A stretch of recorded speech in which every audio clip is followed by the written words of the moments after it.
हम 3 बातों पर चर्चा करेंगे जिसको हम अच्छी तरह से जान लेते हैं तो रेल संबंधित कोई भी प्रश्न को आप 5 से 10 सेकंड के अंदर हल कर लेंगे। तो चलिए हम सबसे पहले रेल में चाल,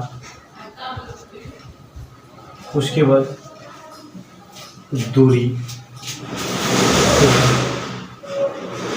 समय, ये 3 कॉलम बनाएंगे।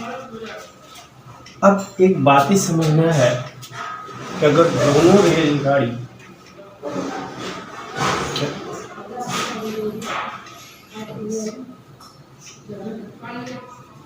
दो रेलगाड़ी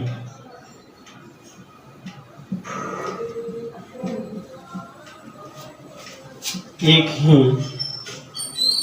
दिशा में चले तो चाल घटाते हैं।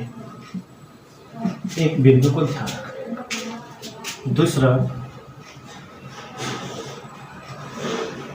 दो रेल गाड़ी एक दूसरे के विपरीत चले तो चाल को जोड़ते हैं। ये 2 बातें को ध्यान रखना और ये मेरा फॉर्मूला को। तीसरा है, जितनी भी प्रश्न में दूरी दिया रहेगा, दूरी को आपस में जोड़ कर लिखते हैं। प्रश्न है कि 72 किलोमीटर प्रति घंटे की चाल से जा रही 60 मीटर लंबी रेलगाड़ी एक बिजली के खंभे को कितने देर में पार कर लेगी। तो हम आपको बताएं कि चाल, दूरी और समय, ये मेरा रेलगाड़ी के प्रश्न को हल करने का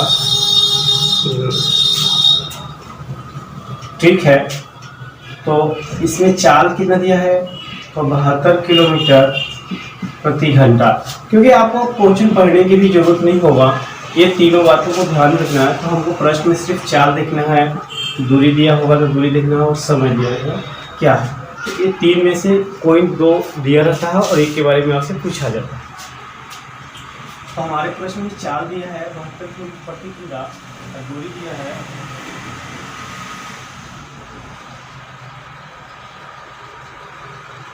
60 मीटर। चाल दिया है 72 किलोमीटर प्रति घंटा और दूरी दिया है 60 मीटर और पूछ रहा है समय कितना होगा। तो बहुत सिंपल है कि आप किलोमीटर है तो हम इसको 5/18 से भाग दे देते हैं, तो 18/72 20 मीटर प्रति सेकेंड। क्योंकि यहाँ मीटर है इसलिए हम यहाँ भी मीटर बनाएंगे। अब हमको समय निकालना है, तो हम इस चाल को दूरी में भाग दे देते हैं। तो 60/20 आंसर 3 सेकेंड।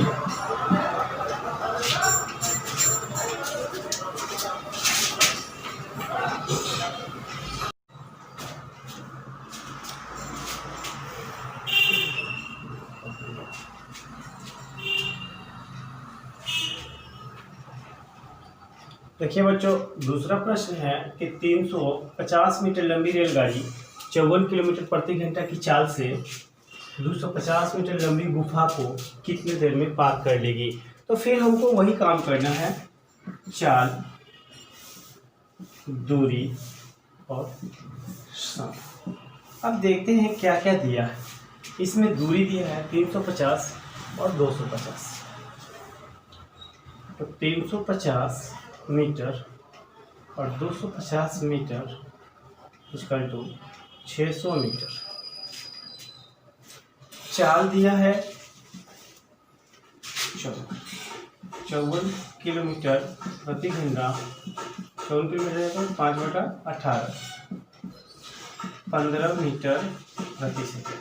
अब हम दूरी को समय से भाग देते हैं तो 600/15, 15 चौका 60, 40 सेकेंड टाइम आंसर।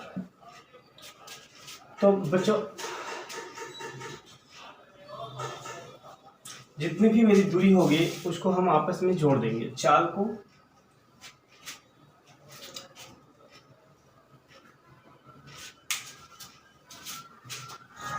चलिए बच्चों, तो अब हम तीसरा प्रश्न को हल करते हैं। तीसरा प्रश्न है कि एक रेलगाड़ी 120 मीटर लंबे प्लेटफॉर्म को 10 सेकंड में तथा एक खंभे को 4 सेकंड में पार करती है, तो रेलगाड़ी की लंबाई तथा चाल मीटर प्रति सेकंड में ज्ञात करें। तो फिर सॉल्यूशन मेरा वही रहेगा, चाल, दूरी और समय। तो मेरे पास 120 मीटर लंबे प्लेटफार्म प्लस रेलगाड़ी 10 सेकंड में पार करती है और रेल चैप्टर में खंभे की लंबाई 0 होता है। खंभा आदमी, पेड़ सारे लंबाई 0 होते हैं। तो ये 0 प्लस रेल 4 सेकेंड में। अब जो एक काम करेंगे कि जब मेरा 2 समय होगा तो दूरी और समय दोनों को माइनस करते हैं, तो मेरा 6 सेकेंड और यहाँ 120 मीटर। अब उधर से डिवाइड देंगे तो मेरे इधर चाल आ जाएगा 20 मीटर प्रति सेकेंड। अब रेल की लंबाई पूछ रहा है तो चाल और समय को गुना कर देते हैं तो रेल की लंबाई निकल जाती है। तो चाल और समय को गुना कर देंगे, 20 चौका 80 मीटर। तो मेरा आंसर 20 मीटर, एक ये वाला हुआ और एक ये हुआ।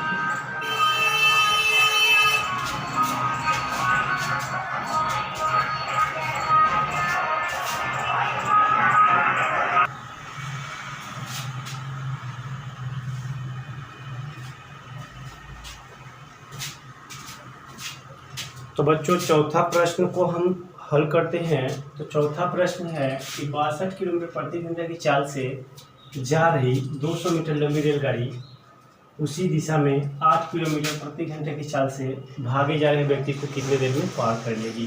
तो फिर आप एक ही सलूशन बनाना है, चाल,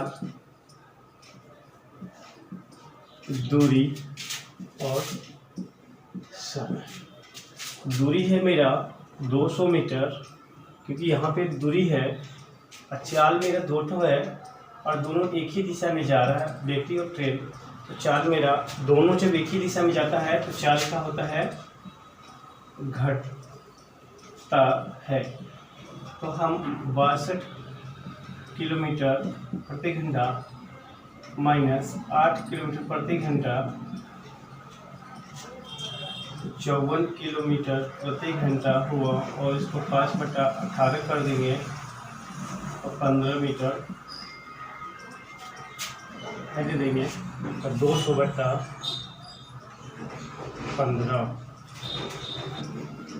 15 एकम 15, 5 बचा, 15 3 45, 5 3 3 सेकेंड।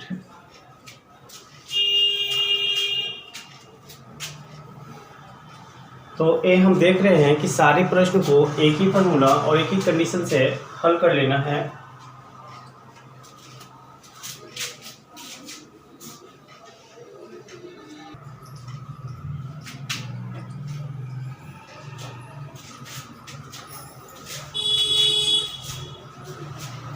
तो पांचवा प्रश्न है कि 64 किलोमीटर प्रति घंटे की चाल से 200 मीटर लंबी रेलगाड़ी अपने सामने से 8 किलोमीटर की चाल से आ रहे व्यक्ति को कितने देर में पार कर लेगी। तो लिखते हम चाल,